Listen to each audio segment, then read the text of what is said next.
नमस्कार, मैं हूं रवि रंजन। क्षमा करें, थोड़ी देर पहले हम आपसे लाइव से जुड़ गए थे, लेकिन तकनीकी गड़बड़ियों के कारण थोड़ी गड़बड़ी हुई। हम फिर से हाजिर हैं आपके साथ। आपका स्वागत है विमर्श न्यूज लाइव .com में। विमर्श न्यूज के फेसबुक लाइव से आप जुड़ गए हैं। आपसे एक बार फिर आग्रह है कि आप भी जुड़ जाइए हमारे फेसबुक लाइव से। आज एक विशेष महत्वपूर्ण विषय पर हम लोग चर्चा कर रहे हैं। आज 26 जून है। 25 जून की आधी रात को देश में इमरजेंसी आई थी 1975 में। आज 26 जून को उसको याद किया जा रहा है पूरे देश में। 26 जून को याद करके एक काले अध्याय के रूप में उसको याद किया जाता रहा। लेकिन सवाल ये भी है कि क्या आज इमरजेंसी जैसे हालात विषय पर चर्चा के लिए हमारे साथ कई मेहमान जुड़े हैं। इसके बाद मेरा आग्रह है कंचन बालाजी से, जो एक राजनीतिक सामाजिक विचारक हैं, सामाजिक कार्यकर्ता है। अब से थोड़ी देर के बाद कंचन बालाजी भी हमारे साथ जुड़ जाएंगी। हमारे दाहिने तरफ आप देख रहे हैं नंदकिशोर सिंह। नंदकिशोर जी सीपीआई एमएल के वरिष्ठ नेता रहे हैं, कई बार चुनाव भी लड़े और 1974 के आंदोलन में सक्रिय भूमिका उन्होंने निभाई थी। इमरजेंसी को उन्होंने झेला है, देखा है।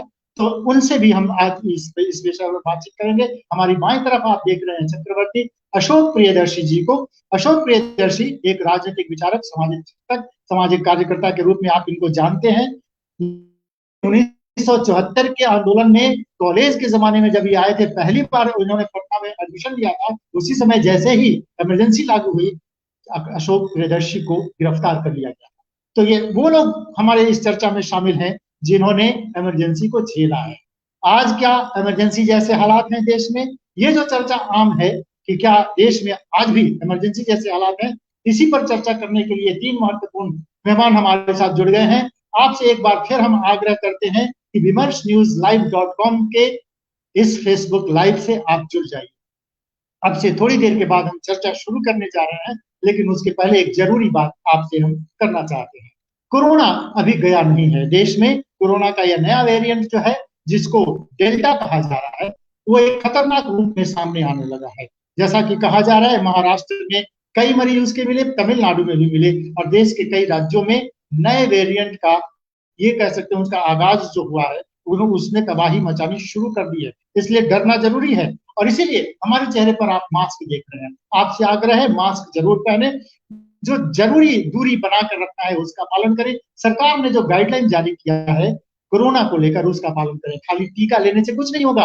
टीका जिन्होंने लिया है उन्हें भी कोरोना हो सकता है। तो आगे के लिए भी हमें तैयार रहना है। समय समय पर हाथ को सैनिटाइज करना है, साबुन से हाथ को धोना है और मास्क जरूर पहनना है। लेकिन अभी चूंकि हम लोग स्टूडियो में हैं और ये बहुत सुरक्षित जगह है, इसको सैनिटाइज किया गया है, तो हम थोड़ी देर के लिए अपना मास्क हटाएंगे, क्योंकि आपसे हम रूबरू हो रहे हैं एक महत्वपूर्ण विषय पर। आज 26 जून को हम लोग इमरजेंसी को याद कर रहे हैं।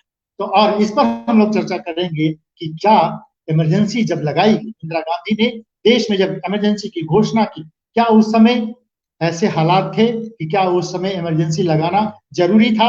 और आज क्या इमरजेंसी जैसे हालात बन गए हैं? इस पर चर्चा करने के लिए मैंने आपको बताया कि हमारे साथ तीन वरिष्ठ मेहमान हमारे साथ जुड़ गए हैं। नंदकिशोर सिंह जी, जो सीपीआई एमएल के नेता रहे हैं और इमरजेंसी को उन्होंने झेला है, उस समय आंदोलन के साथी रहे हैं। हमारे प्रियदर्शी चक्रवर्ती अशोक प्रियदर्शी, राजनीतिक विश्लेषक, सामाजिक चिंतक, सामाजिक कार्यकर्ता, इन्होंने इमरजेंसी के समय जेल गए हैं। और हमारे साथ हैं कंचन बालाजी। आपसे थोड़ी देर के बाद जुड़ जाएंगी या जुड़ गई हैं? कंचन बालाजी, बहुत स्वागत है इसमें कंचन बालाजी। आज हम लोग इमरजेंसी को याद करके उस पर चर्चा कर रहे हैं, लेकिन उसके पहले मैंने आपसे आग्रह किया कि कोरोना से डरने की जरूरत है, सावधान रहने की जरूरत है, सतर्क रहने की जरूरत है।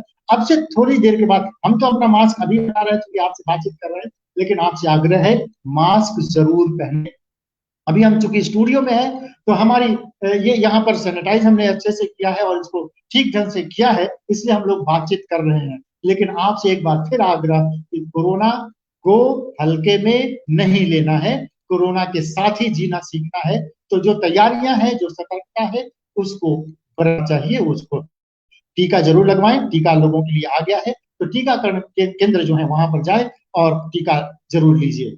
इसी के साथ शुरू करते हैं हम आज का अपना ये फेसबुक लाइव का विशेष कार्यक्रम। मैंने आपको फिर से बताया कि आज 26 जून है। आज के दिन को देश के इतिहास में काला दिवस के रूप में हम लोग याद करते हैं। आज ही के दिन 1975 में आपातकाल की घोषणा, हालांकि 25 जून की आधी रात को घोषणा हुई थी। सुबह जैसे ही लोगों ने रेडियो पर यह समाचार सुना, पूरा देश स्तब्ध रह गया। हर जगह एक नाराजगी थी लोगों में, देश में पत्रकारों पर, शिक्षकों पर, आम लोगों पर इस तरह के प्रतिबंध लगाए गए, लेखकों पर, कवियों पर, सब जगह। और ऐसा लग रहा था कि पूरे देश को जेल में बदल दिया। 1 लाख से ज्यादा लोगों को गिरफ्तार किया गया इमरजेंसी के दौरान। 21 महीने की उस इमरजेंसी को याद करके कवियों, लेखकों ने बहुत कुछ लिखा है, लेकिन आज उसे याद करना क्यों जरूरी है? आज 26 जून को हम लोग इमरजेंसी को क्यों याद कर रहे हैं? और आज जो ये चर्चा छिड़ी हुई है कि क्या देश में सचमुच एक बार फिर इमरजेंसी जैसे हालात हैं, इसी विषय पर चर्चा करने के लिए हमारे साथ 3 मेहमान जो जुड़े हैं। सबसे पहले हम आपका रूबरू कराते हैं चक्रवर्ती अशोक प्रियदर्शी जी से, जो राजनीतिक विश्लेषक हैं, सामाजिक चिंतक हैं, सामाजिक कार्यकर्ता हैं और जो इमरजेंसी के दौरान जेल गए थे। इमरजेंसी को कैसे याद करते हैं, प्रियदर्शी जी आप बताइए। देखिए, आज वर्तमान है और हम, जैसा कि आपका विषय भी है इमरजेंसी और आज, तो आज आपके ही चैनल से, यूट्यूब चैनल से ये अप्लाई कर रहे हैं। कल जो प्रोग्राम आया था उसमें इमरजेंसी को हम लोगों ने याद किया, आज उससे आगे बढ़ते हैं इमरजेंसी और आज, लेकिन इसमें मूल विषय इमरजेंसी है। और इमरजेंसी में एक बारगी 1,10,000 लोगों को गिरफ्तार, पहली रात को उसमें से हजारों लोग गिरफ्तार हो गए और जो कांग्रेस में थे वो लोग भी गिरफ्तार कर दिए गए। इंदिरा गांधी के संकट थे। इसका मतलब ये हुआ कि कांग्रेस में एक तानाशाह, जयप्रकाश नारायण अनुमान करते थे कि तानाशाही की तरफ श्रीमती इंदिरा गांधी बढ़ रही हैं और आगामी लिखते थे कि इंदू जी क्या हुआ आपको, बेटों को याद रखा भूल गई बाप को। नेहरू का भी जो कांग्रेस ट्रेडिशन था उसको भी डाइल्यूट कर रही थी इंदिरा गांधी। और इसके साथ साथ जब किस मकसद से वो कर, मकसद केवल इतना था कि वो all time leader, all time prime minister बने रहना चाहते। एक बार आप प्राइम मिनिस्टर बन जाए, जो कि लाल बहादुर शास्त्री के बाद इनको कामराज योजना की तहत यंग होते हुए प्राइम मिनिस्टर बना दिया गया और डायनेमिक प्राइम मिनिस्टर थी। उन्होंने कई रिफॉर्म किए थे जिसको लेफ्ट लोगों ने पसंद किया था, लेकिन इंदिरा गांधी के लिए ये पावर का गेम।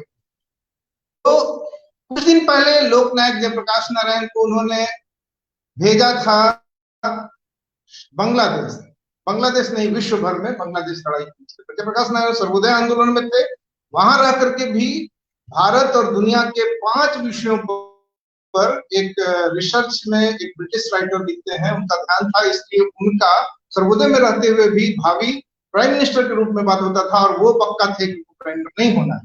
लेकिन वो नेशन बिल्डिंग का काम करते थे। नेशन बिल्डिंग इन इंडिया एक जारी प्रक्रिया, आप भ्रमित नहीं होइए कि भारत नेशन नहीं था, मैं कह रहा हूँ नेशन के अंदर भी नेशन बिल्डिंग की प्रक्रिया चलती रहती है। उसमें मैं दूसरे डिबेट में नहीं जा रहा हूँ कि नेशनलिटी और सब नेशनलिटी, इसका नहीं, नेशन बिल्डिंग की प्रक्रिया चलती रहती है।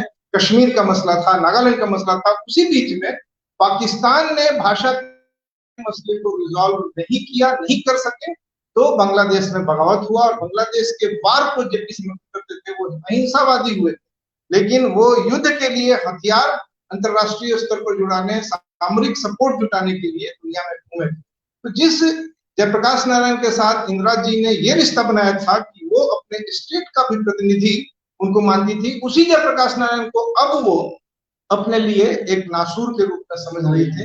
इसलिए कि इंदिरा गांधी को, मैं अपनी बात शुरू के दौर में समाप्त करता हूं, कि इंदिरा गांधी को सब कुछ अपनी सत्ता के लिए करना था। तो इस बात को हम भयावह रूप में याद करें। और तब इसी बीच में एक बात हुई कि 74 आंदोलन में गुजरात आंदोलन की तरह ही मंत्रिमंडल के इस्तीफे की मांग हुई, विधानसभा के भंग करने की मांग हुई। और इंदिरा जी ने जब ये तैयारी जाहिर की तो जयप्रकाश नारायण उनसे मिलने गए और जयप्रकाश नारायण को इंदिरा जी ने कहा कि हमने गुजरात में भंग कर दिया और अब कुछ वर्षों के बाद चुनाव आने वाला है, तो अब मैं भंग नहीं करूंगा, आप चुनाव में देखिए। तो जयप्रकाश नारायण ने कहा आकर के वहां से कि ये इंदिरा गांधी हैं जो मुझे चुनाव में भर्ती करती है। मैं एक निर्दलीयता की धारा की बात 74 में कह रहा था, जयप्रकाश जी ने कहा। तो यहीं से ये टूटा है कि तब जयप्रकाश नारायण ने समझ लिया कि अब 74 आंदोलन में विधानसभा भंग करो, का नारा, या जनता सरकार के बना करके गांव-गांव में लैंड रिफॉर्म के बकाया काम को पूरा करने का मसला, ये सब जो थ्रेडवेयर काम चलाते थे, उन सब बातों का रिलेवेंस चुनाव तक होगा और चुनाव ही मुख्य है। इसी बीच में इलाहाबाद सवाल मेरा यही था कि इमरजेंसी क्या जरूरी था उस समय, इंदिरा गांधी ने इमरजेंसी क्यों लगाया? कहा तो यही आ रहा है कि उनको ये उम्मीद थी कि इस बार वो चुनाव हार जाएंगे। इलाहाबाद हाईकोर्ट से जो फैसले आए थे जिसमें राजनारायण ने जो उनके चुनाव को चुनौती दी थी, उसमें राजनारायण की जीत थी। और उसके बाद ऐसा लगा कि इंदिरा गांधी सुप्रीम कोर्ट में जब वो गई तो वहां से भी उनको कोई बहुत अच्छा उसको नहीं मिला रिस्पॉन्स। तब उनको लगा कि अब वो सत्ता में नहीं टिक पाएंगे, इसलिए उन्होंने देश में इमरजेंसी लगा दी।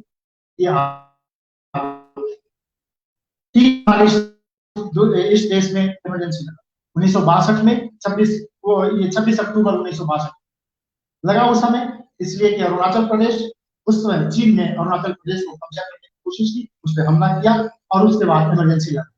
उसके बाद 1971 में इमरजेंसी और फिर 1975 में। हालात तीनों बार अलग है, लेकिन दो बार बचे थे। 1962 में 65 में लड़ाई फिर हो गई पाकिस्तान से, तो 65 में के बाद उसके समापन की घोषणा हुई। लेकिन 71 में जो इमरजेंसी लगाई गई उसके समापन की घोषणा मैंने दूसरी और तीसरी, तीनों की 77 में जाकर क्यों किया इंदिरा गांधी ने? हमारे साथ नंद किशोर जी हैं इस समय मौजूद। क्या इमरजेंसी लगाना देश में इतना जरूरी था? इंदिरा गांधी ने आप क्या सोचते? आम जनता दृष्टिकोण से हम देखेंगे तो इमरजेंसी नहीं लगाना चाहिए, लेकिन आम जनता के हितों को ख्याल में रखकर कोई भी शासक वर्ग का प्रतिनिधि काम तो करता नहीं है। जिस समय 25 जून की आधी रात में इमरजेंसी की घोषणा इंदिरा गांधी ने की, या इंदिरा गांधी के नेतृत्व में कांग्रेस पार्टी ने की, उसके पर इलाहाबाद हाई कोर्ट के एक फैसले के तहत उनका जो चुनाव जो था रायबरेली से, वो रद्द कर दिया गया। और इसका परिणाम ये होता कि इंदिरा गांधी को प्राइम मिनिस्टर की गद्दी छोड़नी पड़ती, जो उन्हें मंजूर नहीं था। थोड़ी अगर हम पृष्ठभूमि में जाएंगे तो आप जानते हैं कि बिहार में 1974 से ही एक आंदोलन चल रहा था, एक न्यायपूर्ण आंदोलन, महंगाई, बेरोजगारी, भ्रष्टाचार और कुशिक्षा के खिलाफ, जिस छात्र आंदोलन का बाद में जयप्रकाश नारायण ने नेतृत्व संभाला और जिसे हम जब जेपी आंदोलन या बिहार आंदोलन के रूप में जानते हैं। तो देश में और खास करके बिहार में जारी आंदोलन, जिसका प्रभाव देश के दूसरे हिस्सों में भी पड़ रहा था, और इलाहाबाद हाई कोर्ट का फैसला, ऐसी स्थिति में इंदिरा गांधी ने इमरजेंसी की घोषणा की। वो इंटरनल इमरजेंसी, जिस इमरजेंसी की चर्चा आपने 1971 या 62 के दौरान, वो एक्सटर्नल इमरजेंसी। इस इमरजेंसी में आमतौर पर कोई भी शासक पार्टी का, जो हमारे देश में जो व्यवस्था जो चल रही है, जिसमें बड़े पूंजीपतियों का, अमीरों का, धन्नासेठों का वर्चस्व रहता है और उनके हितों में नीतियां बनाई जाती, तो आमतौर पर इस ढंग का दमन तो जब जवाहरलाल नेहरू प्राइम मिनिस्टर थे उस पीरियड में भी था। और अगर बड़ा आंदोलन जैसे तेलंगाना का आंदोलन हुआ तो उस आंदोलन के दौरान भयंकर दमन भी हुआ किसानों के आंदोलन पर। नक्सलवादी जो 1967 में पश्चिम बंगाल के दार्जिलिंग जिले में नक्सलवादी का आंदोलन हुआ, तो उस समय भी दमन, इंदिरा गांधी प्राइम मिनिस्टर। लेकिन जो आंतरिक इमरजेंसी की घोषणा 25-26 जून 1975 को, उसमें पूरे देश को जेल खाना बना दिया गया। शासक वर्ग का ही जो दूसरा खेमा था, उनके बड़े बड़े नेताओं को गिरफ्तार किया गया। जयप्रकाश नारायण, जिनकी काफी प्रतिष्ठा थी, न सिर्फ प्रतिपक्ष के नेताओं में, खुद कांग्रेसी लोगों में, जिनकी एक स्वतंत्रता सेनानी के रूप में पहचान, जयप्रकाश नारायण सहित जो प्रतिपक्ष के बड़े बड़े नेताओं को गिरफ्तार कर दिया। इसलिए इमरजेंसी जो था वो शासक वर्गों द्वारा किया गया साधारण दमन नहीं, वो साधारण कोई जो पूंजीवादी जनतंत्र में होता है कि पूंजीपति वर्ग के खिलाफ जो वर्ग काम करता है, मजदूर, किसान हो, छात्र, नौजवान हो, उनके आंदोलन पर दमन होता है। इसमें शासक वर्ग का ही जो विपक्षी खेमा है उसको जेल खाने में डाल दिया गया। इसलिए यह आम तौर पर जो शासन है उससे यह शासन विशिष्ट था, इसलिए इसे तानाशाही शासन, फांसीवादी शासन भी कहा जाता है। बिल्कुल, इसीलिए इमरजेंसी को याद करके लोग आज भी सिहर जाते हैं। इमरजेंसी को याद करना इसीलिए जरूरी है। अभी जो चर्चा चल रही है कि क्या आज भी इमरजेंसी जैसे हालात है, अभी हमारे कमेंट बॉक्स में बहुत सारे लोग हमारे साथ जुड़ गए हैं। आप सभी दर्शकों का बहुत बहुत स्वागत है। जुड़िए हमारे साथ इस विशेष लाइव में, फेसबुक लाइव में। विमर्श न्यूज के फेसबुक लाइव से जुड़ने वाले लोगों का हम हार्दिक अभिनंदन, स्वागत करते हैं। हमारे पास कुछ कमेंट आए हैं। अभी हमने मोहम्मद इकबाल साहब को लिख रहे हैं। इकबाल साहब, आपका बहुत स्वागत, आप हमारे इस कार्यक्रम में जुड़े हैं। आप लिख रहे हैं, सन 2014 से क्या लग रहा है, यह भी तो आपातकाली है, बोलने का अधिकार है पर सुनता कौन है। आप सही कह रहे हैं। आप इसी विषय पर हम लोग चर्चा कर रहे हैं। आप जुड़े रहिए हमारे साथ। इस बीच आपके इस सवाल का भी जवाब हम लेंगे। हमारे साथ कई लोग ऐसे जुड़े हुए हैं, 3 वरिष्ठ मेहमानों का आपको हम बता ही रहे हैं कि ये ऐसे लोग हैं जिन्होंने इमरजेंसी को झेला, जो इमरजेंसी के दौरान जेल गए, जिन्होंने उस आंदोलन को चलाया, वो लोग यहाँ बैठे। ये ऐसी कोई बातचीत नहीं चली है। क्या इमरजेंसी उस समय हालात क्या थे और अभी के हालात क्या है, इस पर चर्चा करने के लिए इकबाल साहब आपका बहुत स्वागत। मोहम्मद इकबाल और दूसरा मोहम्मद इकबाल फिर लिखते हैं, तुम जैसे लोग खुलकर भौंक तो रहे हैं पर क्या चाहिए। चलिए, आपके विचार हैं, हम आपके विचार को सर आंखों पर रखते हैं। एक हमारे साथ जुड़ गए हैं स्वामी महाराज, स्वामी गुरुदेव महाराज। शुभकामनाएं आपने लिखा है, बहुत स्वागत आपका, बहुत धन्यवाद आपका। आप हमारे फेसबुक लाइव से जुड़ गए हैं। जुड़े रहिए हमारे इस महत्वपूर्ण बातचीत करने के लिए। हम आपको विश्वास दिलाते हैं गंभीर चर्चा होगी और इस चर्चा का कुछ हल निकलेगा जिस आम लोगों को इसका बहुत फायदा मिलेगा। कंचन बालाजी हमारे साथ जुड़ी हुई है। उन्होंने भी इमरजेंसी को झेला है, उन्होंने भी उस आंदोलन में हिस्सा लिया है। कंचन बालाजी हमारे साथ जुड़ी हुई है। उसके पहले एक कमेंट और हम ले लेते हैं, उसके बाद कंचन बालाजी के पास हम जाएंगे। ये दिनेश यादव जुड़ गए हैं, पर क्या आज जेपी जैसे एक भी महापुरुष नहीं है कि अघोषित आपातकाल के खिलाफ देश का आवाज बन सके। बड़े ही महत्वपूर्ण सवाल को आपने खड़ा किया। ये दिनेश जी, बहुत स्वागत, हमारे जुड़े हैं। आप एक गंभीर सवाल खड़ा किया है। और कई साथी, कुलदीप सिंह, उन्होंने भी अपना एक मैसेज हमको भेजा है। कुलदीप सिंह का भी मैसेज आप देंगे। उसके साथ शिवानी प्रसाद, शिवजी प्रसाद ने हमें बधाई दी है इस लाइव के लिए। इसी तरह से राघवेंद्र प्रसाद सिन्हा, उन्होंने भी हमें बधाई दी है। तो कई लोग हमारे इस कार्यक्रम में, आप सबका हम लेंगे इस बातचीत में, हम आपको शामिल करेंगे। आप शामिल हो भी गए हैं तो आपका बहुत बहुत स्वागत है। हम चलते हैं कंचन बालाजी के पास। कंचन जी, आपने तो इमरजेंसी को झेला है, आप तो उस आंदोलन में रही है। आपको क्या लगता है इमरजेंसी कितना जरूरी था उस समय, और कितना वो जो फैसला था वो कितना खतरनाक था? मैं आपका विचार जानना चाहता हूँ कंचन बालाजी। देखिए, इमरजेंसी कभी भी लगी हो,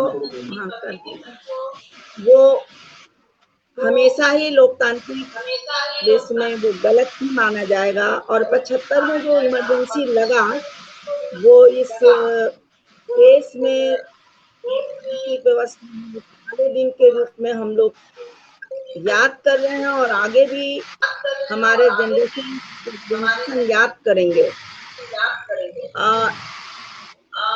इमरजेंसी जब लगा तो उसकी पृष्ठभूमि थी कि 12 जून को जब इलाहाबाद हाईकोर्ट ने इंदिरा गांधी के चुनाव को अवैध घोषित किया था और 6 साल तक के लिए उनके चुनाव नहीं लड़ने के लिए वो रोक लगाई थी।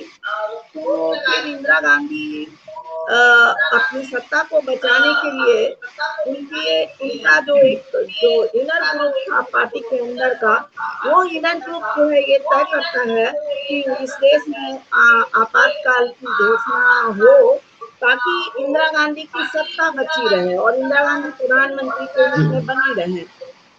इस देश को आजादी के बाद ये पहली बार ये महसूस हुआ कि इस देश में बोलने की आजादी पर बैन लगा। ये इंदिरा गांधी अच्छी तरह जानती थी कि देश में जहां भी इस देश में जो आंदोलन चल रहे हैं वो आंदोलन इतने प्रभावी और इतने दबाव वाले हैं लोकतांत्रिक मुद्दों पर, और जिसका नेतृत्व लोकनायक जयप्रकाश के हाथ में था, तो उससे वो काफी डरी हुई थी और अपनी सत्ता को बचाने के लिए उन्होंने आपातकाल की घोषणा की। आज जब हम आपातकाल की घोषणा पर चर्चा करने बैठे हैं तो मेरे मन में ये बात आता है कि हम तमाम सारे लोगों को आज की परिस्थिति में जब अघोषित आपातकाल को हम और हमारे तमाम लोकतांत्रिक प्रक्रियाओं पर एक तरीके से रोक लगा दी गई है, 75 में हुआ था। और कभी कभी तो लगता है हमारे बहुत खतरनाक परिस्थितियों से गुजर रहे हैं। आगे हम इस पर चर्चा करेंगे, लेकिन हम अपने से बताएं कि भारत में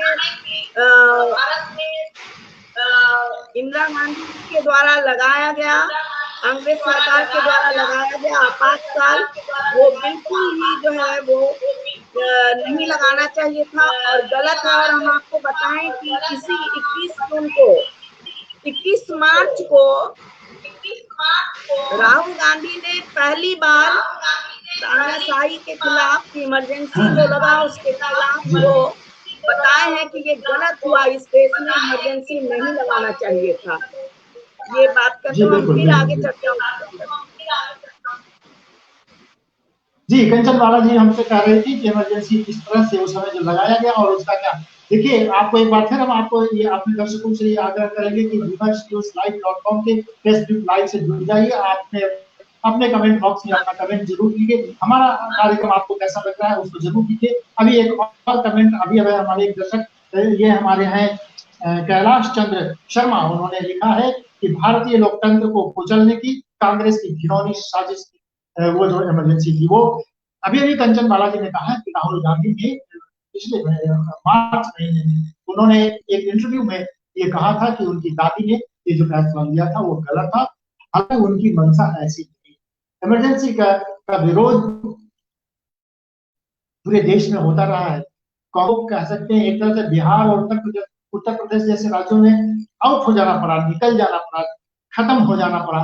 उसका एकमात्र कारण यही था कि इमरजेंसी से नाराजगी थी लोगों ने बड़ा विरोध किया उत्तर प्रदेश और बिहार, खासतौर पर उत्तर प्रदेश और बिहार। तो कांग्रेस के राहुल गांधी जो अभी जो उसके नेता है वो कह रहे हैं कि वो गलत फैसला था, तो ये मानना चाहिए कि कांग्रेस ने माना कि उनका एक गलत फैसला था। लेकिन हम चर्चा को आगे बढ़ाते हैं। प्रियदर्शी जी से एक बार फिर हम ये सवाल पूछेंगे कि क्या आज सचमुच में इमरजेंसी जैसे हालात? देखिए, आज के हालात जो है बहुत खतरनाक है।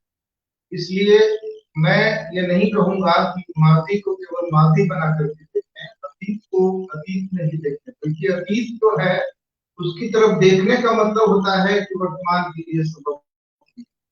आज के हालात खतरनाक इसलिए हैं कि पहली बात ये समझ लें कि जो इमरजेंसी में कानून बदले गए, 42वां संविधान संशोधन किया गया और पहले के कानून के तहत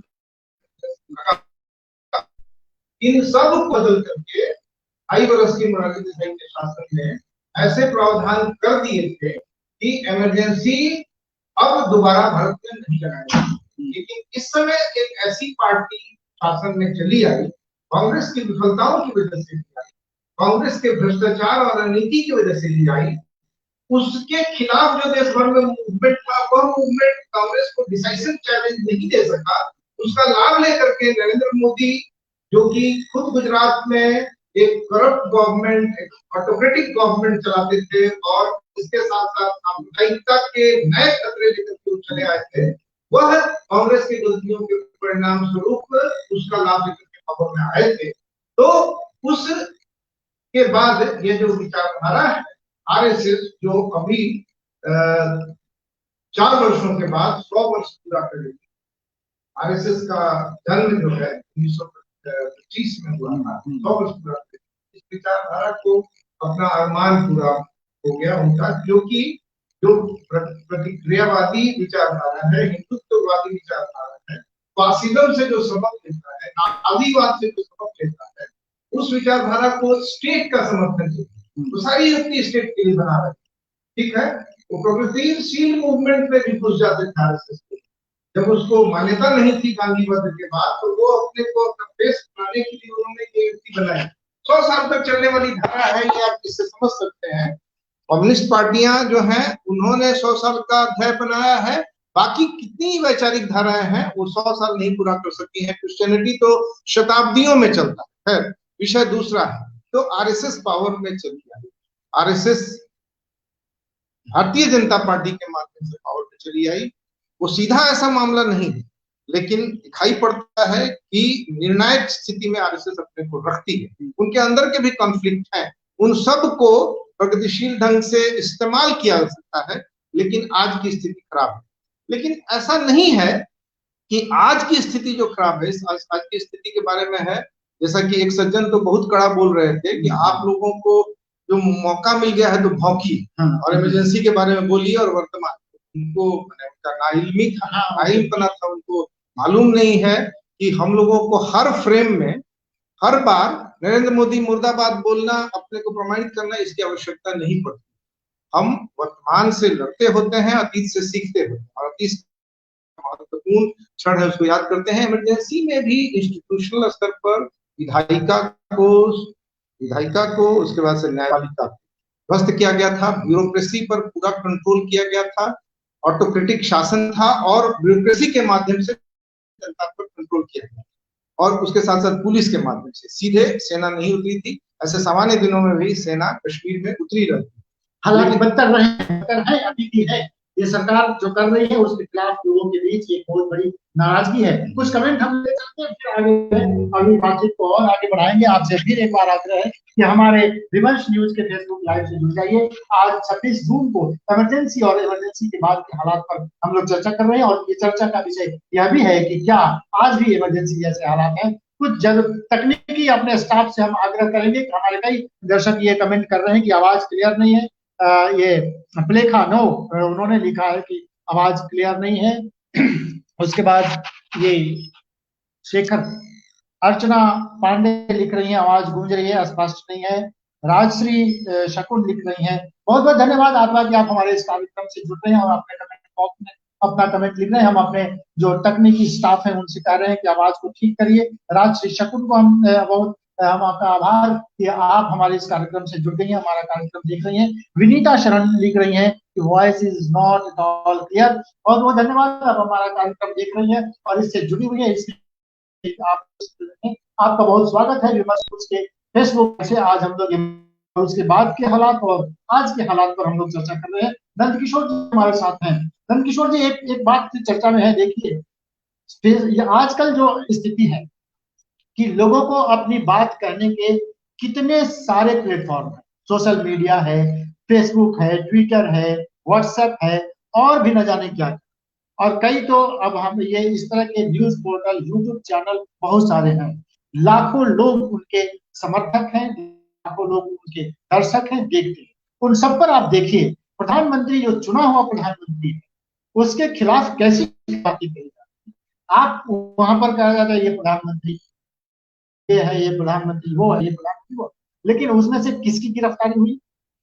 आज ट्विटर जो है इस देश के नियम के खिलाफ खड़ा है और देश का कानून मंत्री बार बार कहता है कि अपने नियम में बदलाव करो, कहता है नहीं करो। तो क्या ये इमरजेंसी के समय, ऐसे इमरजेंसी के समय इंदिरा गांधी को लोग इस तरह से बोल सकते थे? हम ये इस पर चर्चा आगे बढ़ाएंगे। हमको केवल ये कहना है कि क्या उस समय जो इमरजेंसी थी और अभी के जो हालात है क्या वैसे हैं? अनंत किशोर। देखिए, इतिहास हूबहू तो अपने को दोहराता है। जब हम 1975 की इमरजेंसी की बात करेंगे तो उस समय के जो हालात थे, उस समय की जो परिस्थितियां और उस समय जो जनतांत्रिक अधिकारों पर जो हमला हुआ, आम जनता के अधिकारों पर हुआ, नागरिकों के अधिकारों पर जो हुआ, नागरिक स्वतंत्रताओं पर जो हमला हुआ। कंचन बालाजी कुछ कह रही है, कुछ कह रही है, एक बार जरा उनका सुन लेते। कंचन बालाजी कुछ कह रही है।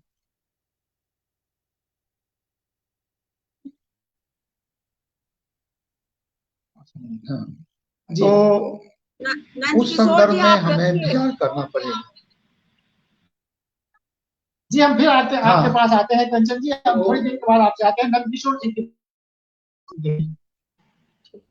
तो आवाज उस बहुत समय कट जो रहा है, लेकिन दमन जो था, स्टूडियो से आवाज। जी हाँ, हम उसको ठीक करने की कोशिश कर रहे हैं। आवाज में थोड़ी गड़बड़ी है, हम उसको सुधारने की कोशिश कर रहे हैं। जी तो उस समय जो आम जनता पर जो दमन था, उस दमन की जितनी भी निंदा की जाए कम है। वो एक ठीकी प्रियदर्शी जी ने कहा कि एक निरंकुश शासन था, तानाशाही शासन। अब यह जो एक बहस होता है कि क्या आज के हालात इमरजेंसी से बदतर, हमको लगता है कि प्रश्न को इस ढंग से माने खोज करने की जरूरत नहीं। एक बात तो यह है कि 1975 और आज की परिस्थिति में जो देखते हैं, उस समय तो बजाबता इंदिरा गांधी ने तानाशाही शासन थोप ही दिया। और मैंने पहले ही कहा कि पूरे विपक्ष को, लाखों लोगों को जेल में डाल इस काउंट पर अगर कहेंगे तो आज तो वैसा नहीं, अगर उस आधार पर सिर्फ ये कहेंगे। लेकिन साथ ही साथ उस समय जो इमरजेंसी, वो इंदिरा गांधी का जो खुद की सत्ता जो खतरे में, वह प्रमुख कारण बन गया इमरजेंसी, इंटरनल इमरजेंसी थोपने का। ब्यूरोक्रेसी की ताकत से, पुलिस की ताकत से उन्होंने 19 महीने का इमरजेंसी वाला जो तानाशाही शासन चलाया। निश्चित तौर पर उस समय भी जो न्यायपालिका है उसका पर कतरा गया। और आम डेमोक्रेटिक राइट्स के हनन की बात क्या कहें, सुप्रीम कोर्ट ने तो यहाँ कहा कि जीने का जो अधिकार उस पर भी हमला, और जो न्यायपालिका जो है सुप्रीम कोर्ट तक भी कुछ नहीं कर पा रही। तो उस मामले में तो भयंकर दमनकारी और तानाशाही शासन था। लेकिन जो कांग्रेस जिस पार्टी की सरगना के रूप में इंदिरा गांधी ने इमरजेंसी, उसकी जो विरासत जो थी, वो तो जो अंग्रेजों के खिलाफ जो आजादी की लड़ाई थी, कांग्रेस पार्टी उसका नेतृत्व कर रही थी। इसलिए संगठन के बतौर अगर कहेंगे, पार्टी के बतौर, तो इंदिरा गांधी को उस ढंग से समर्थन नहीं था। या एक जो फासिस्ट पार्टी का ये था, कांग्रेस पार्टी का वो चरित्र। संजय ब्रिगेड ने यूथ कांग्रेस के माध्यम से कोशिश की, लेकिन उनकी भी उतनी ताकत नहीं थी जो ताकत आज की तारीख में आरएसएस को, एक सुसंगठित पूरे देशव्यापी उसका नेटवर्क, और वो फासिस्ट आइडियोलॉजी को अपने उस पर चलता है। इस मामले में जो फांसीवाद थोपने की जो तेजी से तैयारी चल रही है आज, और ब्यूरोक्रेसी हो, न्यायपालिका हो, सत्ता के दूसरे जो तंत्र हैं, सब पर एक एक करके कब्जा कर दे, और एक तरफ सरकार द्वारा दमन, दूसरे तरफ आरएसएस और उसके जो आनुषंगिक संगठन है उसके जरिए एक पैरेलल जो फांसीवादी जो आंदोलन चलाने का। अगर इस मुहिम में नरेंद्र मोदी, अमित शाह, भाजपा या आरएसएस अगर फल हो तो निश्चित तौर पर वह उस इमरजेंसी से भी ज्यादा दमनकारी। चलिए, नंदकिशोर जी ये कह रहे हैं कि आज के जो हालात हैं उस इमरजेंसी से ज्यादा खतरनाक हो सकते हैं अगर ये सब हुआ। लेकिन मेरा एक सवाल है, कल मैं इमरजेंसी के एक पुराने उस समय के जो लड़ाई जो लोग लड़ रहे थे उसके पुराने साथी शिवानंद तिवारी जी से कल मिला और उन्होंने कहा कि उस समय की इमरजेंसी जो थी, इंदिरा गांधी ने अचानक लगाई थी, उनको ये लग रहा था कि उनकी सत्ता चली जाएगी, इसलिए उन्होंने इमरजेंसी लगा दी। लेकिन इमरजेंसी रहते हुए उन्होंने चुनाव भी करा दिए। उनका ये कहना था कि इंदिरा गांधी के अंतरात्मा की आवाज सुनकर उनको ये लग रहा था कि वो गलत कर रही हैं, इसलिए उन्होंने इमरजेंसी को वापस लिया और उसकी घोषणा ही उन्होंने चुनाव कराया। शिवानंद तिवारी यह भी कह रहे हैं कि उस समय भी इमरजेंसी का कोई खास विरोध नहीं हुआ था, लोग सड़कों पर उस तरह से नहीं उतरे थे, उस तरह से आक्रोश नहीं था और आज भी जो हालात है उसका विरोध नहीं हो रहा। कंचनवाला जी से मैं इसीलिए जोड़ना चाहता हूँ। कंचनवाला जी ने अभी एक प्रतिक्रिया दी है, उन्होंने कहा है कि आज के हालात बद से बदतर होते जा रहे हैं, तो विरोध क्यों नहीं हो रहा? आखिर लोग विरोध क्यों नहीं कर रहे? कंचन जी, मैं आपको कोई संगठित विरोध ऐसा क्यों नहीं हो पा रहा है देश, अगर ये हालात सचमुच में खराब है? रवि जी, हम अपनी बात में ये कहें कि तानाशाही के में पुलिसिया तंत्र और नौकरशाही ये दोनों ही उनके जो है वो इस्तेमाल जनता के शोषण दमन के लिए किए जाते हैं। और आज जो पुलिसिया तंत्र जिस तरीके से अपने को लोगों को के जुबान को बंद करने के लिए उनके लोकतांत्रिक अधिकार को खत्म करने का जो हथियार वो बना रहे हैं वो बहुत खतरनाक लगता है। हम आज की तारीख में बताएं कि हम आज कल के इमरजेंसी और आज के हालात को हम बुनियादी तौर पे अंतर ये करते हैं कि जो 75 में जो इंदिरा गांधी ने इमरजेंसी लगाया वो अपनी सत्ता कुर्सी को बचाने के लिए, वो मेरे मन में ये सवाल होता है क्या पूरी कांग्रेस पार्टी उसके पक्ष में थी? पार्टी के अंदर जो लोग होते हैं वो पार्टी नेताओं के खिलाफ नहीं बोलते हैं, लेकिन एक मेरे मन में सवाल है, बाद में कई लोग जो है पार्टी कांग्रेस छोड़कर आए इस आंदोलन में, लेकिन आज जो वैचारिक स्तर पे जो बीजेपी के और आरएसएस की सरकार उनके विचार में जो है वो फासिज्म है, जो धर्म के आधार पर वो शासन करना चाहते हैं, जो औरतों को दलितों को पिछड़ों को वो समान अधिकार नहीं देना चाहते हैं, जो अल्पसंख्यकों को वो समाज में वो हक अधिकार नहीं देना चाहते हैं, वो समान नागरिक होने का जो अधिकार होना चाहिए वो नहीं देना चाहते हैं। तो ये एक बुनियादी फर्क है। और हम ये कहें कि जब से हमको याद आ रहा, हम प्रियदर्शी को याद दिलाएं कि इमरजेंसी में बाबा साहब देवरस जो है जेल से एक पत्र लिखे थे और इंदिरा गांधी के काम का प्रशंसा करते हुए ये कहे थे, माफीनामा लिखे थे, जिसको आज बीजेपी और आरएसएस के लोगों ने लोग वो उस बात को नहीं कहते हैं कि वो इमरजेंसी के साथ मतलब वो आपके खिलाफ नहीं है, आप आरएसएस के लोगों को रिहा कर दें।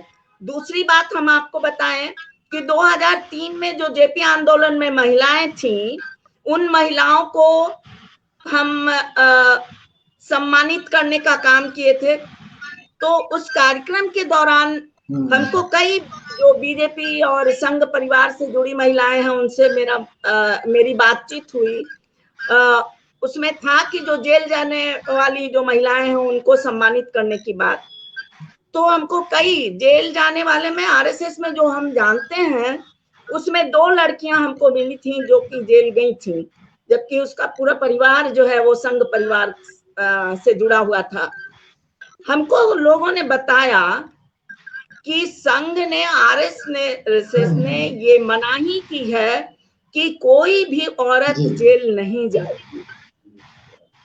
और लोग नहीं गए थे। मतलब प्रियदर्शी हैं, याद करेंगे कि इक्का दुक्का कहीं कोई चला गया हो, लेकिन जेपी आंदोलन में बीजेपी से जुड़ी हुई, जनसंघ से जुड़ी हुई महिलाएं, आरएसएस से जुड़ी हुई महिलाएं नहीं गई थी जेल। दूसरी बात जो महत्वपूर्ण है कि आज की तारीख में, पहले भी उस समय भी लोकतांत्रिक अधिकारों का हनन हुआ था, आज लेकिन कई कई चीजें हैं। अर्बन नक्सलिज्म की बात, लोगों को जो आम जन की बात करता है, जो सवाल उठाता है, जो नागरिक अधिकारों की बात करता है, उनको जेल में डाल देने की बात और देशद्रोह के मुकदमे लगाने की बात। जो भी बात करेगा वो देशद्रोह का वो बन जाएगा कि वो देशद्रोही है। तो देशद्रोह का मुकदमा जिस तरीके से बिल्कुल आम बात हो गई है, और हजारों लोग देशद्रोह के मुकदमा में आज जेल में पड़े हुए हैं।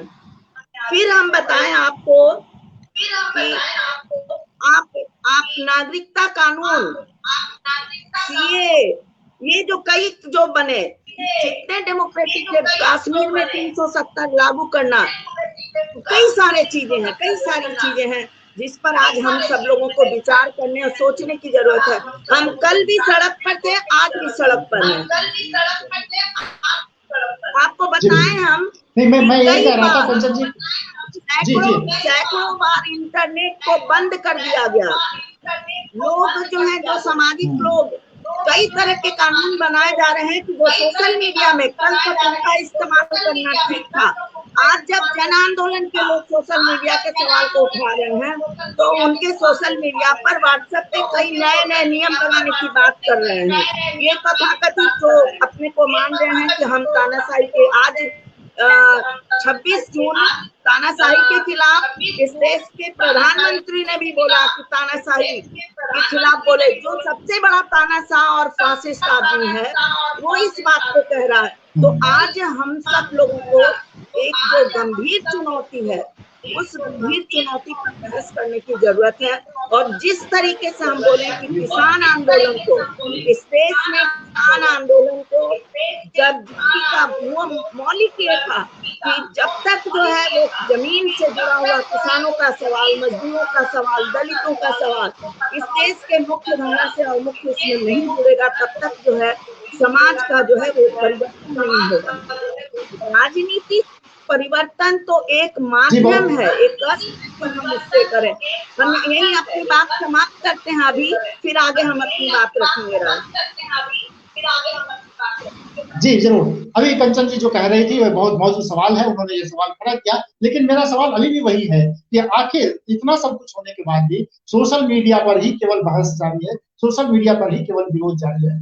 ये बड़ा विरोध किसान आंदोलन को ही आप देखिए, पिछले 6 महीनों से किसान जो बैठे हैं उनकी न सुनी जा रही है और न उस आंदोलन की धार तेज। आखिर क्या हो गया इस देश के लोगों को? रवि जी, हम एक बात कह दें कि आज ऐसा नहीं है कि लोग सड़क पर नहीं है। हम लोग महीनों पटना की सड़कों पर कार्यक्रम किए है ना।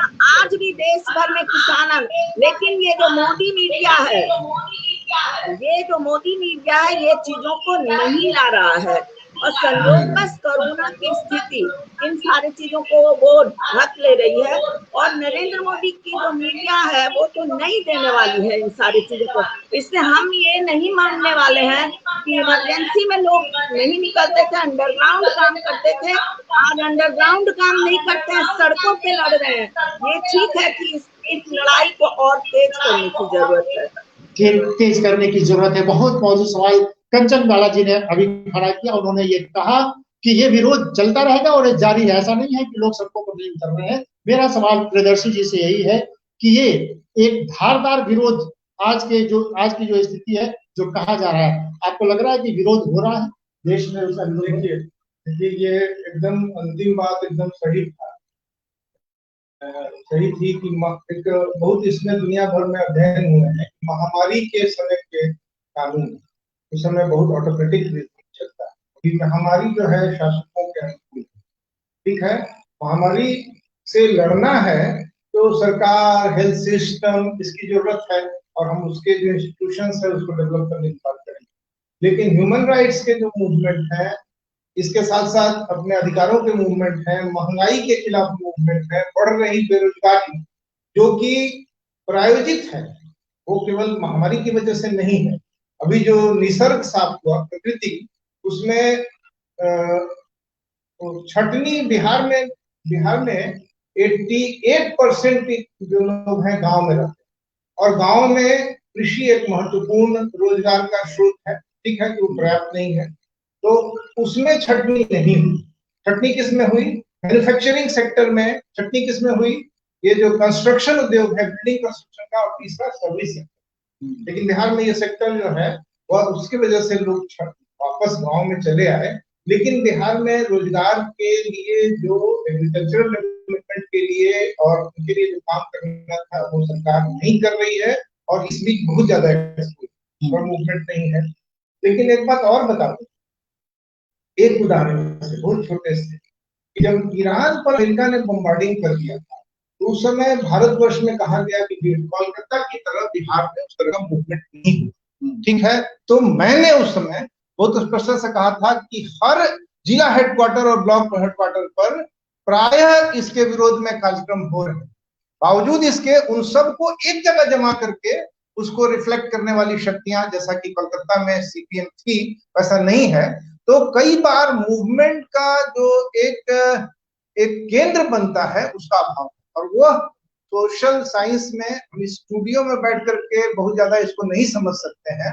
73 में नहीं था और 74 में था मूवमेंट। ठीक है, इसके बाद जयप्रकाश नारायण, तो हमारी समस्याएं कोई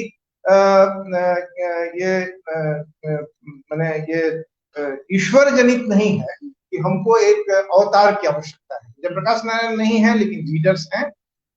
हम कहते रहते हैं कि हजारों देवताओं का युग है। अरुंधति राय बोलती हैं कि मिलियंस ऑफ स्मॉल गॉड्स का ये युग है।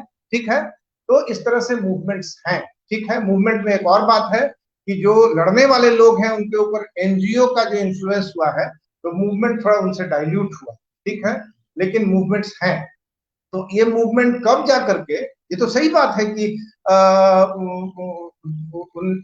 2018 में, 2013 में, 2012 में भ्रष्टाचार भीषण था, लेकिन महंगाई भी उस समय पेट्रोलियम पदार्थों की कीमत बहुत बढ़ी थी, लेकिन उसके खिलाफ उस तरह से मूवमेंट नहीं था।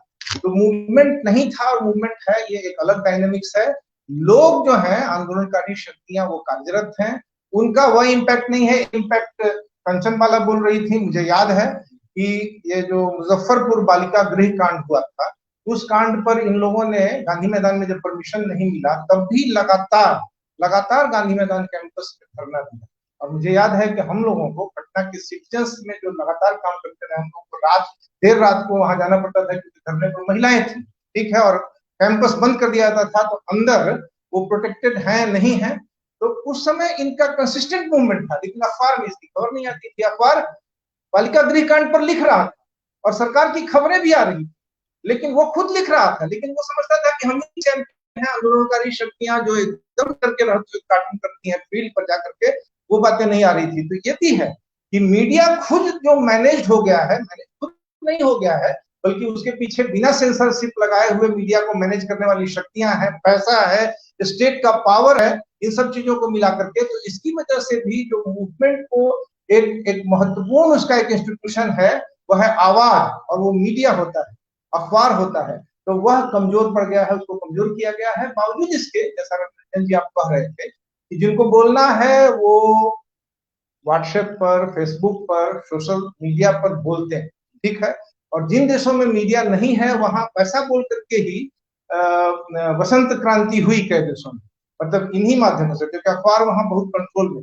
यहाँ भी बात है, यहाँ भी अखबार, खुद काटजू जब आए थे तो उन्होंने ये कहा था कि अगर अखबारों में बात नहीं आएगी और नहीं आने दिया जाएगा तो लोग बगावत पर उतरेंगे। तो उस स्थिति का हम इंतजार, हम में बिहार में, बस मेरी बात यहीं पर खत्म करते हैं कि हम लोगों में अनेकों लोग हैं जो आज भी नेशन बिल्डिंग के उन बड़े कामों को, जिनको बड़े नेताओं ने किया था, ये मिलजुल करके करने की स्थिति में है।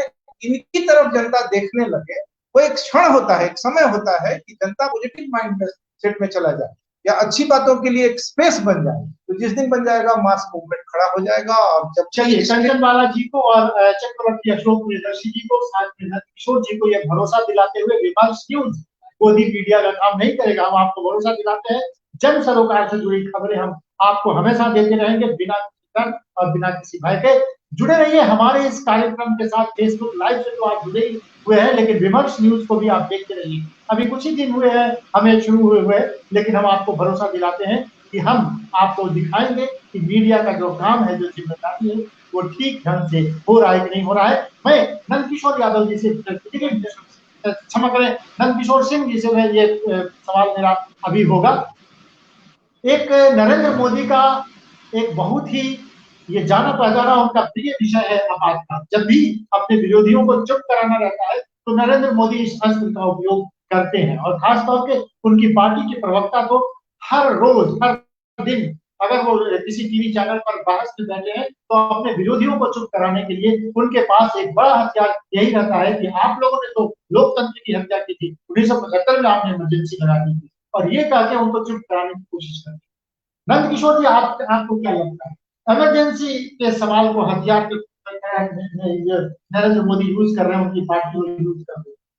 आपकी पार्टी तो मुखर विरोध, संगठित विरोध, उसका एक बहुत बड़ा लंबा इतिहास है। सीपीआईएम का विरोध कितना होना चाहिए और कितना हो रहा है, ये हम देखिए, या तो सच्चाई है कि 1975 में जो लागू की है, उस समय आरएसएस के लोग या भाजपा के लोग ऐतिहासिक संजोग से या तो वो उसके खिलाफ, तो इसलिए इमरजेंसी के खिलाफ अगर वो आज भी बोलते हैं, उसका इस्तेमाल करना चाहते हैं अपने कुशासन को, या जो फांसीवाद के तरफ जो उनके बढ़ते कदम है उसको न्याय संगत ठहराने के लिए, तो उनको उस इमरजेंसी के विरोध में बोलने का डेमोक्रेटिक राइट तो निश्चित तौर पर है, वो हम उनसे छीन नहीं सकते।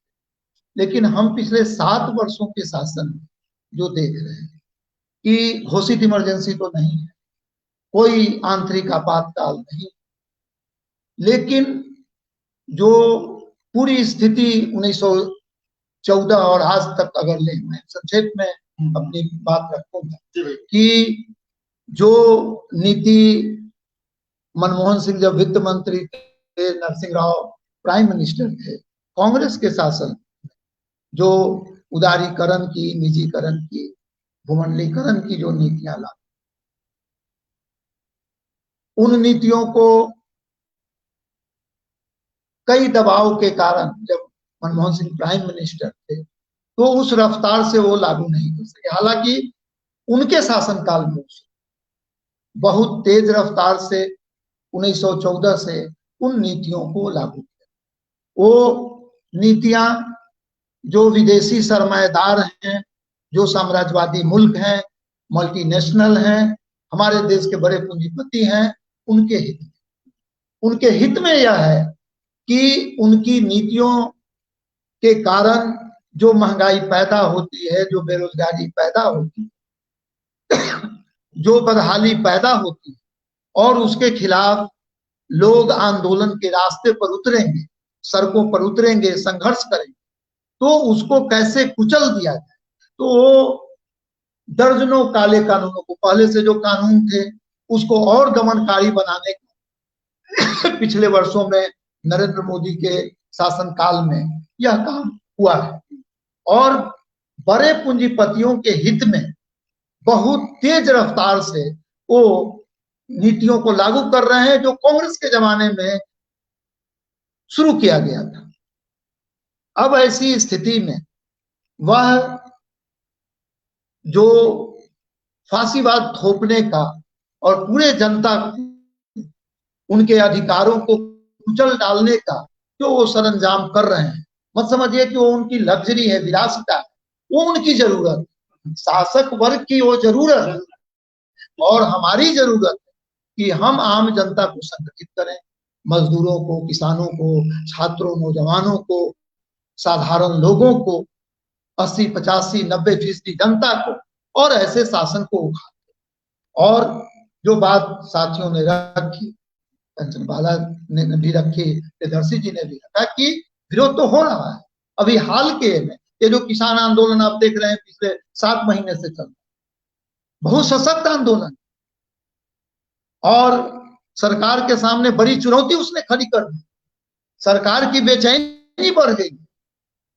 उसके पहले जो सीएए के खिलाफ जो हुआ, नागरिकता जो संशोधन कानून के खिलाफ जो हुआ, एनआरसी के खिलाफ, बहुत पावरफुल मूवमेंट और सरकार को एक हद तक पीछे हटने को मजबूर किया।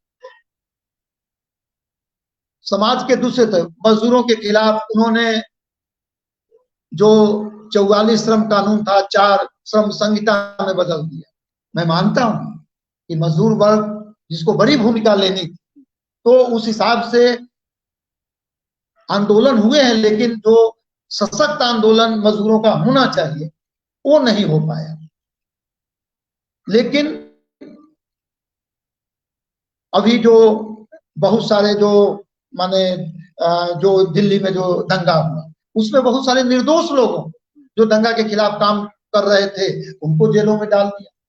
वो भीमा कोरेगांव मामले में जो दर्जन भर बुद्धिजीवियों को, नामी गिरामी बुद्धिजीवियों को, सुधा भारद्वाज पीयूसीएल की पदाधिकारी हैं, राष्ट्रीय पदाधिकारी हैं, उनको डाल दिया। दूसरे कई प्रोफेसर को, स्टेन स्वामी, वो 80 साल से ज्यादा उम्र है उनकी, सामाजिक कार्यकर्ता है, माइनॉरिटी कम्युनिटी से आते हैं, उनको जेल में डाल दिया। वो जो बरबरा राव हैं, तेलुगु के बड़े कवि, 80 साल से उम्र। तो लगातार जिस ढंग से सरकार विरोध में जो आवाज उठती है उसको दबाने का प्रयास कर रहा है, लेकिन फिर भी लोग तो आवाज उठा रहे हैं, सोशल मीडिया में ही नहीं सड़कों पर आकर उठा रहे हैं। इन सारे आवाज को जोड़ने की जरूरत है। और यह बात सही है कि देखिए 1975 में जयप्रकाश नारायण थे, उनका एक इतिहास, 42 के आंदोलन में, उसके पहले आजादी, तो हम कहां से माने वैसा माने लाते हैं। लेकिन जो लोग उपलब्ध, लड़ाई ठीक है और संयुक्त रूप से होना चाहिए, एकताबद्ध रूप से होना चाहिए, लेकिन आज जो भी हमारे पास माने संगठन है, जो आंदोलन है, उन सबको जोड़कर अगर हम उसको ताकतवर बनाएं तो निश्चित तौर पर जो फांसीवाद का जो बढ़ता हुआ खतरा है, और मैं फिर कह रहा हूं, दोहरा रहा हूं कि अचानक इमरजेंसी इंदिरा गांधी ने लाई, वो इतना क्रूर था, इतना दमनकारी था, और एक सोची समझी नीति के तहत एक फासिस्ट संगठन आरएसएस के नियोजन में जो फांसीवाद थोपा जाएगा, अगर यह पूर्ण विजय प्राप्त कर, क्योंकि वो तमाम संस्थाओं, वो जुडिशियरी हो, ब्यूरोक्रेसी हो, पुलिस हो, मिलिट्री हो, सब पर तो शिकंजा कर रहा है, वैचारिक रूप से अपने नियंत्रण में ला रहा है। इसलिए यह इनके खिलाफ जो लड़ाई है वो आपको वैचारिक रूप से भी लड़ना है।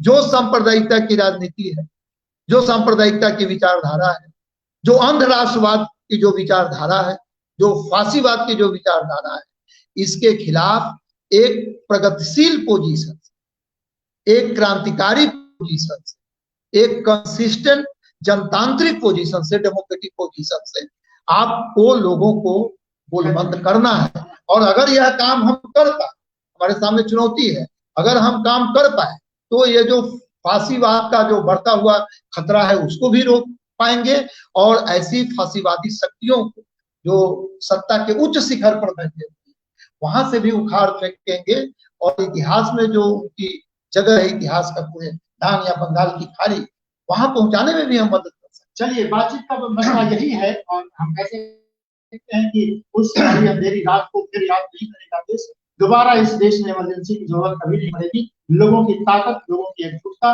इस देश के लोकतंत्र को बचाए रखने के लिए काफी है। चलते चलते मैं आपको दर्शकों के बात भी बताते चलूं, ये विमर्श न्यूज live.com का फेसबुक लाइव है, जहां आज हम लोग विचार कर रहे थे 26 जून को आपातकाल को हम लोगों ने याद किया और इस पर चर्चा किया कि क्या देश में इमरजेंसी जैसे हालात आज भी हैं। कंचन बालाजी का एक छोटा सा कमेंट लेते हुए अब हम समापन की ओर बढ़ रहे हैं। कंचन बालाजी, अगर आप आखिर कमेंट अगर आपको करना होगा तो आप क्या कहना चाहेंगी इमरजेंसी और आज के हालात में? हम दो बात रखना चाह रहे हैं। एक तो इस देश के प्रधानमंत्री ने कहा कि 80 करोड़ लोगों को इस कोरोना काल में वो अनाज देंगे मुफ्त का। तो आज ये सवाल है कि आज 80% लोग इस देश के गरीबी रेखा के नीचे चले गए। ये स्पष्ट जो है वो दिखाता है कि ये देश आज कहाँ खड़ा है। देश की तमाम जो सार्वजनिक चीजें थी आज पूंजीपतियों के हाथ में चला गया। ये जो पूरी सरकार जो है वो पूंजीपतियों की रक्षक और उनके द्वारा निर्देशित और निर्धारित चीजों को बता रही है और काम कर रही है। ये बहुत बड़ा खतरा हमारे देश में आज बनकर आया है और हम ये मानते हैं कि आज जो तमाम वो सामाजिक से लेकर राजनीतिक जो लोग हैं उन तमाम लोगों को एक साथ मिलकर इस जो अघोषित तानाशाही है और फासिज्म है इसके खिलाफ हम लोगों को लड़ाई लड़ना चाहिए, क्योंकि ये बहुत सूक्ष्म तरीके से ये चीज जो तमाम आपने नंदकिशोर जी ने चीज कि जितने लोकतांत्रिक जो चुनाव आयोग हो, आपको कोर्ट हो, जो पूरा हर संस्था में आरएसएस और तमाम तरह के लोग उनके अपने लोग बैठाए गए हैं। तो ये इनके द्वारा जो जन आवाज को जो दबाने की कोशिश और नए कानून और नए तरीके से बनाकर और लोगों को बंद करने की जो साजिश चली है उसके खिलाफ हम लोगों को एकजुट होने की जरूरत है। तो हम ये मानते हैं कि अभी भी कि ये देश जो है जो समय भी इस देश का जो मिडिल क्लास का जो छोटा तबका उस समय भी सपोर्टर था और आज भी मोदी सरकार का और मोदी का सपोर्टर है। इससे डरना घबराना नहीं है। इस देश की जनता नरेंद्र मोदी को ये बता देगी कि इसमें तानाशाही से सरकारें नहीं चलेंगी, लोकतंत्र मजबूत होगा, नहीं चलेंगी और नहीं चली है। आपने किया प्रियदर्शी जी से आखिर सवाल एक छोटा सा कमेंट लेते हुए हम फेसबुक लाइव विमर्श न्यूज के फेसबुक लाइव को अभी यहीं पर समाप्त करेंगे। प्रियदर्शी जी से आप एक छोटा कमेंट लेते हुए अब हम समापन की ओर बढ़ रहे हैं। प्रियदर्शी जी आज बस आपके मूल विषय पर वापस कि हम अतीत पर बात कर रहे हैं, वर्तमान की दुरावस्थाओं को डाइल्यूट करने के लिए और वर्तमान की दुरावस्थाओं को भी अतीत के जो जागतियां हैं उनको डाइल्यूट करने के लिए हम वर्तमान को फेस कर रहे हैं, उसका मुकाबला कर रहे हैं और हम किसी एक फ्रेम में स्टूडियो के एक डिस्कशन में ये तय नहीं कर सकते हैं। बल्कि भारतवर्ष में क्योंकि जनतंत्र, अगर राजतंत्र होता तो जनतंत्र की लड़ाई लड़ते, ऑटोक्रेसी होती तो जनतंत्र की लड़ाई लड़ते। तो भारतवर्ष में जनतंत्र है, जनतांत्रिक संस्थानों का कब्जा बहुत गिरोहवादी तरीके से हो रहा है, जो कई बार भारत में कोशिश हुई। इस बार एक ऐसी शक्ति के द्वारा हो रही है जिसके पास विचारधारा है और जो वैसे लोगों पर भी हमला करते हैं जो लोग दंगा पीड़ितों की सेवा करने जाते हैं। इस तरह के एक ही मिसाल मैंने दी। तो इसी तरह से मॉब लिंचिंग करते हैं, उसको स्टेट सपोर्ट करती है और कांग्रेस उस स्थिति में नहीं थी। आरएसएस और भाजपा मिलकर के उस स्थिति में है। तो हम अतीत के बारे में विमर्श कर रहे हैं या कहीं से भी भारतीय जनता पार्टी और आरएसएस के लोगों के द्वारा उस मौके के बारे में जो विमर्श है उससे इसका संबंध नहीं है। लेकिन चूंकि वो लोग इस विषय पर बात करने लगे इसलिए हम इमरजेंसी पर बात करना बंद करते हैं, यह भी नहीं है। बल्कि हमारे बात करने का एक अर्थ है, उसमें से जनतंत्र निकलेगा। उनके बात करने का दूसरा अर्थ है, उसमें से उनके ऑटोक्रेसी का समर्थन निकलेगा।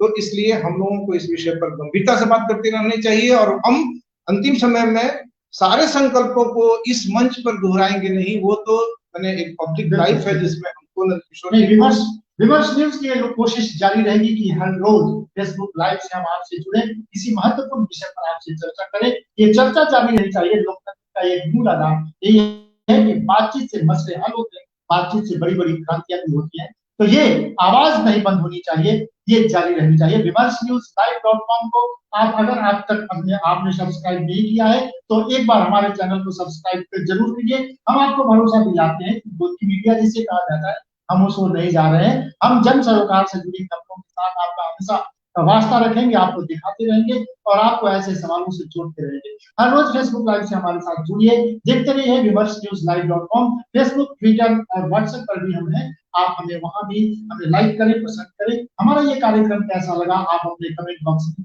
जरूर लिखें। इसी कार्यक्रम को हम यूट्यूब चैनल पर भी डालेंगे थोड़ी देर के बाद, तो वहां भी आप यूट्यूब पर भी आप जाके विमर्श न्यूज live.com को सर्च कर सकते हैं, उसे सब्सक्राइब कर सकते हैं और अगर आप चाहें तो उसे बेल आइकन को जरूर दबाएं, क्योंकि हमारे जो रोज रोज के जो कार्यक्रम है आपको सही समय पर मिलता रहे। आज फेसबुक लाइव, विमर्श न्यूज के फेसबुक लाइव से आप सब जुड़े, सबसे ज्यादा धन्यवाद मैं कंचन बाला जी को, चक्रवर्ती अशोक प्रियदर्शी जी को, नंद किशोर सिंह जी को, सबको ये कहते हुए आपको बहुत धन्यवाद कि जो लोग हमारे साथ जुड़े, जिन्होंने अपने कमेंट से हमें कार्यक्रम को और महत्वपूर्ण बनाया, उन सबको धन्यवाद देते हुए कि कोरोना अभी गया नहीं है, कोरोना से सावधान रहने की जरूरत है। आपको बहुत शुभकामनाएं, बहुत बहुत धन्यवाद।